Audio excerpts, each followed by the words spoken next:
Pakistan stock exchange में कारोबारी update आपको देते चले। रवा वाली साल के पहले ही रोज नई तारीख रकम कर दी गई। 100 इंडेक्स मुल्क की तारीख की बुलंद तरीन सतह पर पहुंच गया। 2500 से ज़ायद पॉइंट्स की तेजी देखी गई, जिसके बाद पीएस इंडेक्स बेंचमार्क 100 इंडेक्स पहली बार 1,28,000 पॉइंट्स का संगे मील उबूर कर गया। वज़ीर आज़म शहबाज शरीफ ने स्टॉक मार्केट के बुलंद तरीन सतह उबूर करने पर इज़हार इत्मीनान करते हुए कहा कि नया माली साल अच्छी खबर और मुआशी मैदान में अहम पेशरफ्त से शुरू हुआ। अपने पैगाम में वज़ीर आज़म शहबाज शरीफ ने कहा कि इंडेक्स का बुलंद तरीन सतह पर पहुंचना हुकूमती पॉलिसियों पर एतमाद का इजहार है। कारोबारी बरादरी सरमायाकारों का एतमाद हर गुजरते दिन के साथ मुस्तहकम हो रहा है।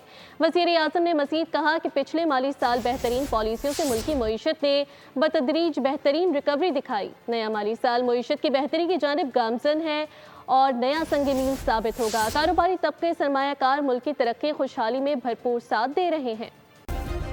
सब्सक्राइब करें और बेल दबाएं ताकि कोई खबर रह न जाए।